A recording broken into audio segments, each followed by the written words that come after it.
The humid Lagos night pressed against Yuton's small apartment window as she knelt on her warm blue prayer mat. Outside, the city sang its chaotic symphony, honking horns, rumbling buses, and hawkers' voices cutting through the darkness. But inside, everything stood still except for her trembling lips forming the same prayer she'd whispered for 7 long years. "Lord, please bless me with a husband who will love me, protect me, and serve you," she whispered, her voice cracking with emotion. At 30 years old, Yuton had watched her closest friends marry and start families. Her younger sister now had 2 sons and often joked about when Auntie Yeti would give them children to babysit. Each comment felt like a small wound, even when delivered with laughter. At the tailoring shop where she worked, her co-workers whispered behind their hands, 30 and still praying for a husband. This city will finish her if she's not careful. But Yuton held on to faith like a lifeline. She believed in divine timing, in God's perfect plan. She ignored the mockery and continued her vigils, her fasting, her midnight tears. This particular Wednesday evening, she attended the midweek service at her church, expecting nothing more than the usual prayers and songs. The generator hummed steadily as members clapped and worshipped. Then, without warning, Prophetess Mama Joke stood up, her body trembling as if struck by lightning. The entire congregation fell silent, holding their collective breath.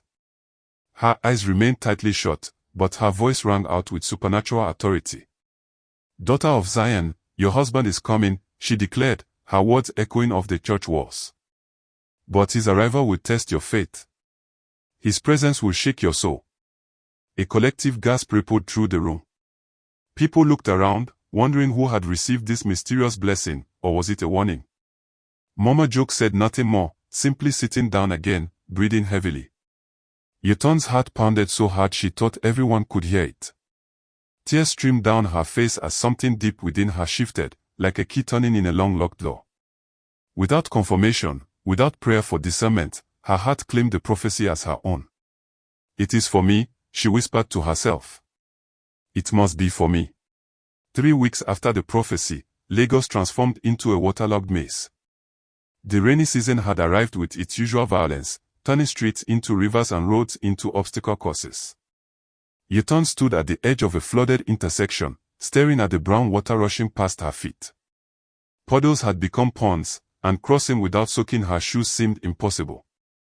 Cars splashed water carelessly as they passed, and people rushed by with umbrellas held low against the driving rain. The sky hung heavy and grey, promising more downpour.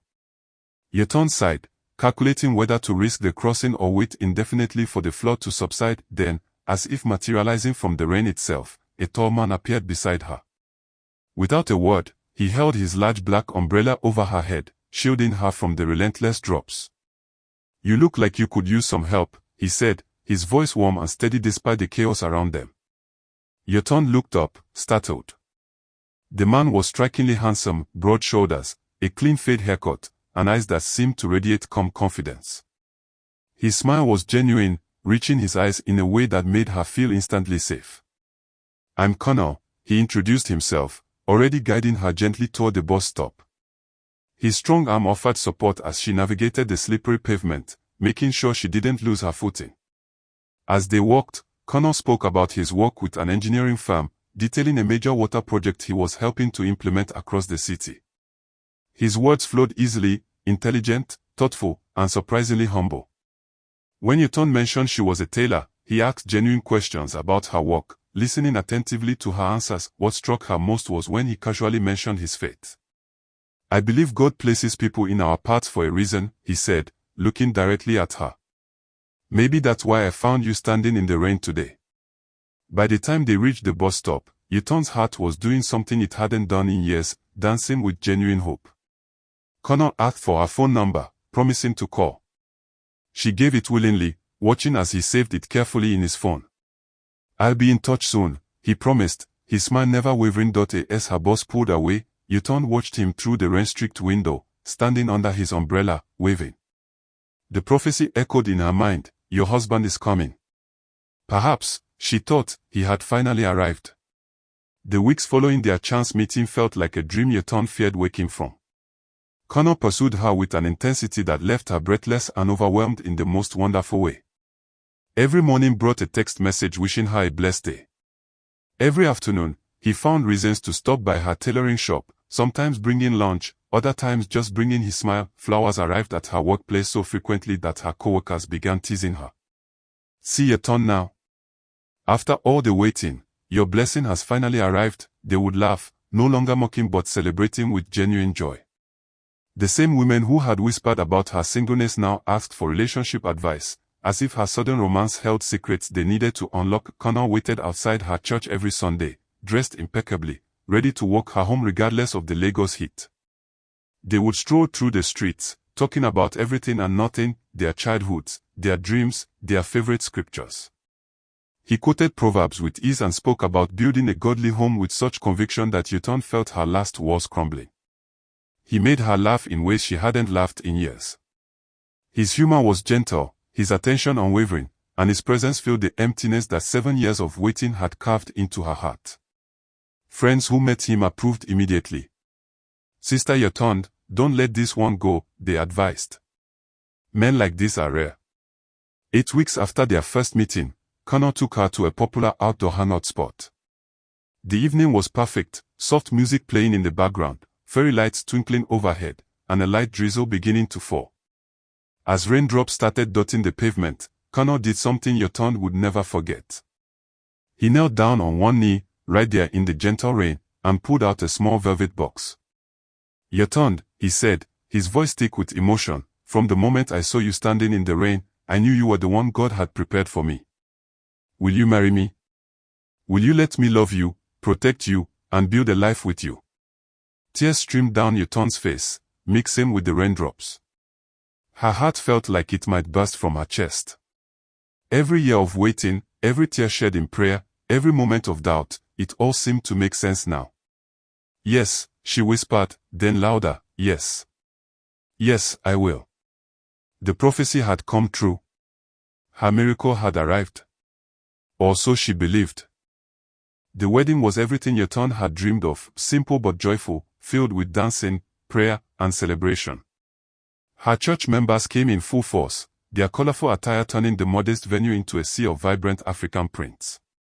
The choir sang with such passion that even the caterers paused to listen. Prophetess Mama Joke prayed over them, asking God to bless their union and keep them in His divine protection. As Uton and Connor exchanged vows, she felt her years of suffering finally coming to an end.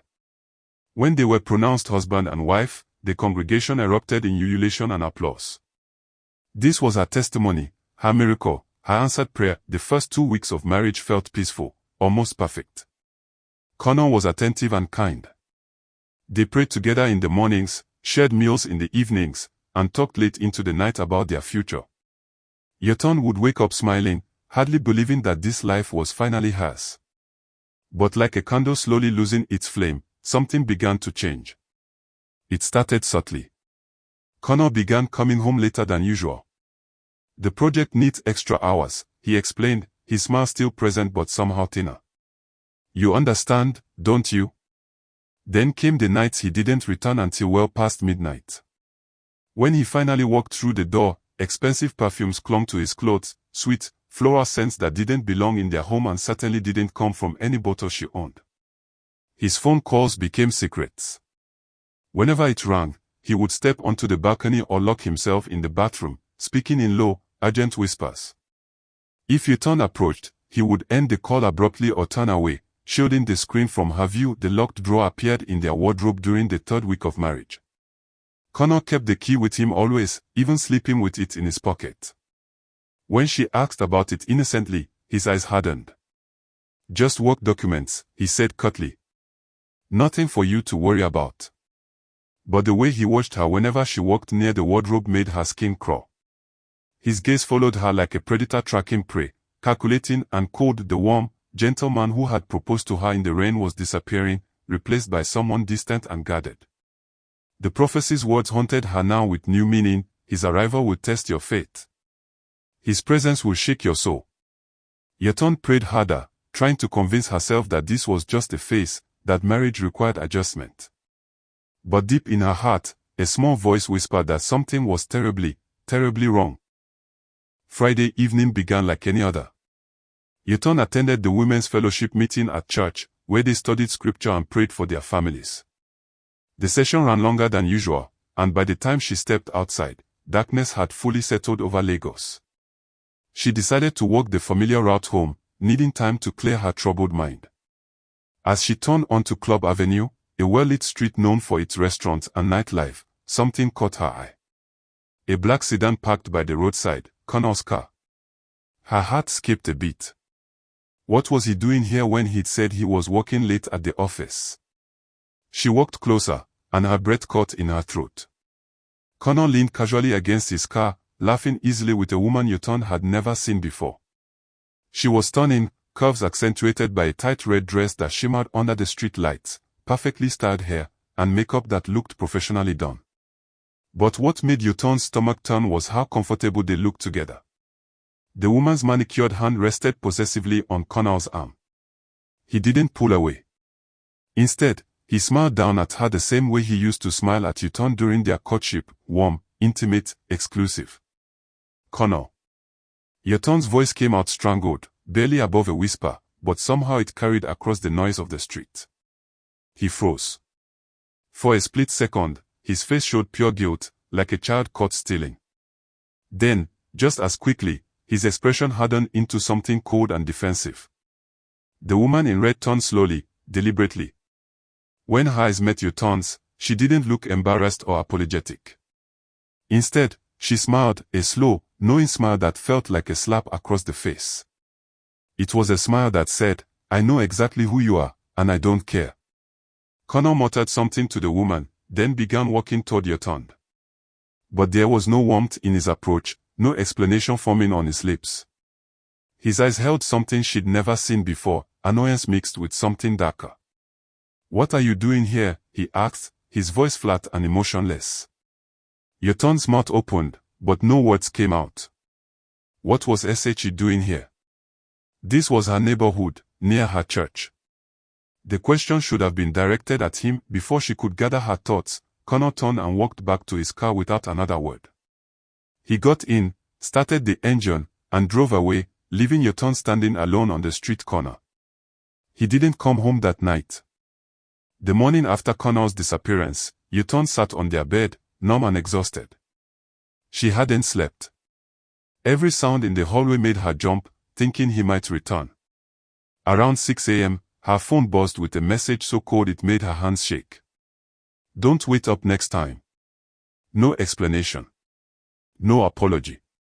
Just a command. Hours later, he walked in as if nothing had happened, wearing a fresh shirt that still carried the faint scent of that same expensive perfume.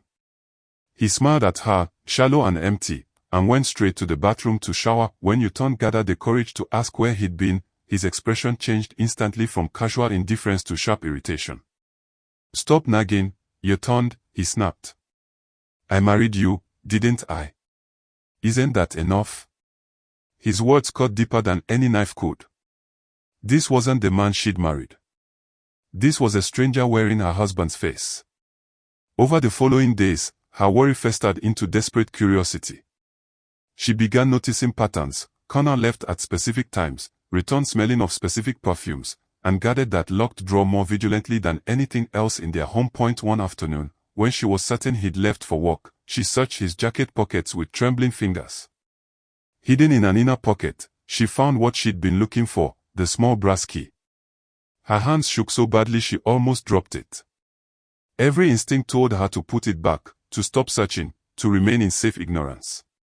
But another voice, stronger and more desperate, demanded the truth. She unlocked the drawer. Inside lay a black leather notebook. The moment she opened it, her world tilted.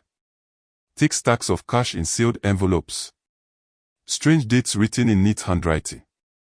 And photographs, dozens of them. Each picture showed a different woman. Some looked frightened, their eyes wide and pleading. Others appeared unconscious or drugged, their bodies limp. All looked trapped, helpless. Yuton's vision blurred with tears as she flipped through page after horrifying page. Then she reached the last one, and her blood turned to ice. Her own photograph stared back at her, the same picture she'd given Connor during their courtship. Beneath it, written in his careful handwriting, was a single word that stopped her heart. Next month. Before she could process what she was seeing, the front door creaked open. Connor had come home early. "What are you doing?" Connor's voice was deadly calm as he stood in the doorway. Yoton's heart hammered against her ribs. The notebook slipped from her shaking hands, falling back into the drawer with a soft thud. "Nothing," she stammered. Just cleaning." Connor's eyes narrowed as he studied her, then shifted to the open drawer, then back to her face. He said nothing, but his silence was more terrifying than any words could have been. He walked slowly into the room, closed the door behind him, and locked it. "You shouldn't have seen that," he whispered. That night felt endless. Connor didn't hurt her, not yet, but his presence became a cage. He watched her constantly, barely speaking, his eyes tracking her every movement. When she tried to go to bed, he sat in a chair by the door, awake, vigilant. The next morning, he announced he was traveling for a business trip. Yoton didn't believe him, but she played along, nodding quietly as he packed his bag. She watched him leave, watched the taxi turn the corner, and waited exactly 3 minutes before moving. Her hands fumbled as she grabbed the key again and opened the drawer. This time, she had her phone ready. She photographed everything, every page, every date, every horrifying picture. Evidence. She needed evidence. She had just finished photographing the last page when she heard it, the soft click of the front door opening. Her blood ran cold. Connor stood in the doorway, still holding his travel bag. He hadn't left at all. It had been a test. "You're home early," she whispered, barely able to form words. "And you," he said softly, setting down the bag, "are in my drawer." He moved toward her with terrifying calm. When he grabbed her wrist, his grip was iron. Then he grabbed her hair, dragging her away from the wardrobe. "You are mine until the date I set," he hissed into her ear. "I decide when your story ends." Yoton screamed, clawing at his hands, but his grip only tightened. Then his phone rang, loud and insistent. He cursed, shoving her toward the bedroom. "Stay there," he warned. "Don't make me lock you in." He stepped into the living room to answer the call. That's when survival instinct took over. Yoton didn't think. She didn't plan. She just moved. She ran to the balcony, climbed over the railing, and looked down at the old shop awning 3 floors below. It was a terrible option. But staying was worse. She jumped. Yoton hit the awning hard, felt it buckle beneath her weight, then rolled off onto the concrete sidewalk. Pain exploded through her ankle, but adrenaline pushed her forward. People stared in confusion, but she didn't stop to explain. Behind her, Connor's voice roared her name, furious and echoing down the street. She limped into the crowd as fast as her injured ankle would allow, pushing through market vendors and pedestrians. A police patrol van appeared ahead, and relief flooded through her. She waved both arms frantically. "Help me, please," she cried as 2 officers stepped out. But before she could explain, a cold voice whispered beside her, "Don't trust them. They work for him." Yoton turned. The woman in red stood there, smiling that same slow, knowing smile. The officers exchanged a look, one Yoton recognized immediately as conspiracy. They began moving toward her, but not to help. To catch her. She ran through the busy street, past market stalls, into a narrow alley. It ended at a tall wall with a rusty ladder leaning against it. She climbed desperately as Connor entered the alley below. He kicked the ladder, but she'd already reached the top. She jumped over, landed on a parked car's hood, and kept running. On the main road, she waved down the first vehicle she saw, a yellow Danfo bus. "Enter. Enter quickly," the conductor shouted. She jumped inside, gasping for breath. The bus pulled away. For a moment, she thought she was safe. Then she looked up. At the back of the bus at the woman in red, arms folded, smiling, as if she'd been waiting all along. The bus rattled forward, leaving the main road and heading into areas Yoton didn't recognize. The other passengers sat eerily still, staring ahead with empty eyes, as if they weren't quite present. The driver reached into his dashboard without turning around and handed something back. When Yaton opened it, her world shattered. It was her photograph. The same one from Connor's notebook. "Why?" she whispered, her voice breaking. "Why are you doing this?" The woman in red leaned forward, her expensive perfume filling the air. "You were number 8, she said softly. 7 women before you. Each one chosen. Each one dedicated to him for sacrifice." The bus turned through a broken gate into an abandoned dockyard. Rusted containers loomed on either side. The air smelled of salt and metal and something rotten. And there, waiting in the flickering light of a dying fire inside an old warehouse, stood Connor. The bus rolled to a stop outside the warehouse. The engine died, and silence swallowed everything. The passengers remained frozen in their seats, staring straight ahead as if trapped in a waking nightmare. Connor stepped forward from the shadows, flanked by 3 men in dark suits. The firelight from a metal barrel cast dancing shadows across his face, making him look both familiar and monstrous. "Yaton," he said quietly, his voice carrying across the empty space.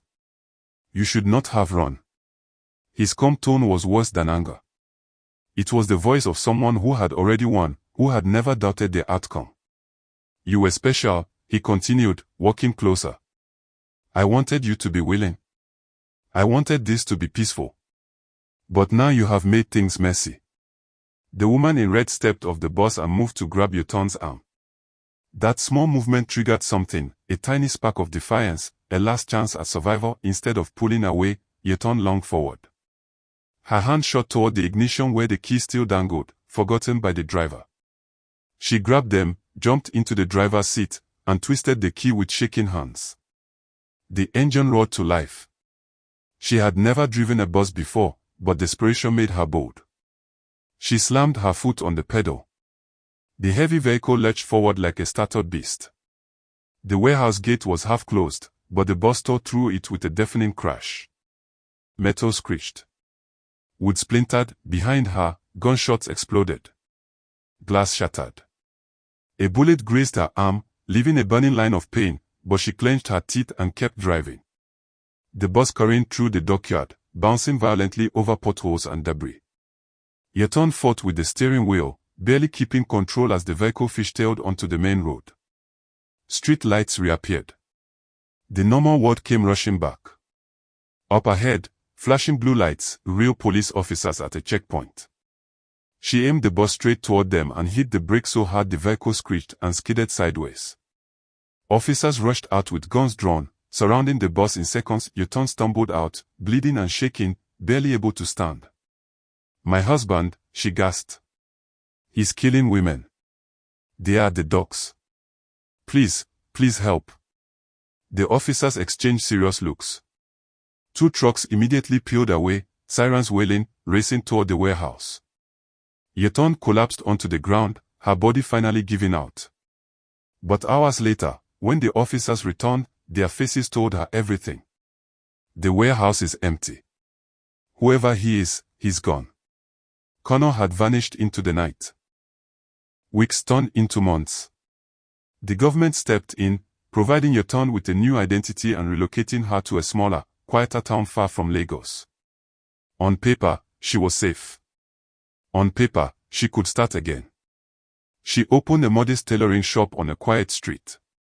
The work gave her purpose. Each stitch, each seam, each piece of carefully folded fabric reminded her that she could still create, still build, still live.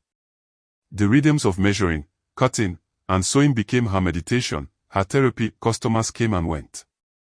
She smiled politely, took measurements, suggested patterns. During the day, with the shop full of light and the sound of her sewing machine humming, she could almost believe the nightmare was over. But the evenings were different. Every night, as she locked her shop and walked down the dimly lit street to her apartment, a shiver ran down her spine. The quiet that should have been comforting felt heavy, oppressive. She could feel eyes on her, though she never saw anyone watching. And then there was the perfume. It appeared without warning, that same sweet, expensive, floral scent she'd smelled on Connor's shirts, on the woman in red, in the yellow bus. Sometimes she caught it while walking home. Sometimes it drifted through her shop when she was alone. Each time it appeared, her heart would skip, her chest would tighten, and fear would wash over her like cold water. Was it real? Was it memory? Was it warning? She didn't pray for marriage anymore. That innocent hope had been twisted into a weapon that nearly destroyed her. Instead, Yeton prayed for something simpler and more essential: strength to face each day. Strength to endure the lingering fear. Strength to live fully despite knowing that danger might still be close, unseen. Her prayers were no longer about receiving blessings. They were about survival. Sometimes, walking those quiet streets, she asked herself questions with no easy answers. Had she been wrong to believe in the prophecy? Or had that prophecy, however vague and terrifying, actually saved her life by preparing her for the test?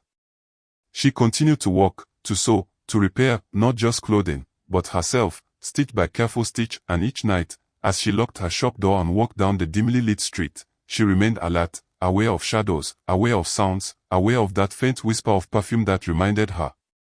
Some nightmares never completely end. They just wait in the shadows, patient and persistent, testing how strong you've truly become. Yeton's journey from a woman desperately seeking blessing to a survivor building purpose from pain reminds us of a powerful truth: not every test looks like a test, and not every blessing comes wrapped in the package we expect. Her story, from that prophetic warning in church, through the nightmare of deception and escape, to her transformation into an advocate saving other women, shows us that survival is only the beginning. True victory comes when we turn our pain into protection for others. If this story moved you, challenged you, or opened your eyes to dangers hidden behind charm and promises, then it has fulfilled its purpose. But there are countless other stories waiting to be told, stories of faith tested, courage discovered, and lives transformed against impossible odds. Don't miss what comes next. Subscribe now and join a community that believes in. Drop a comment below and tell us.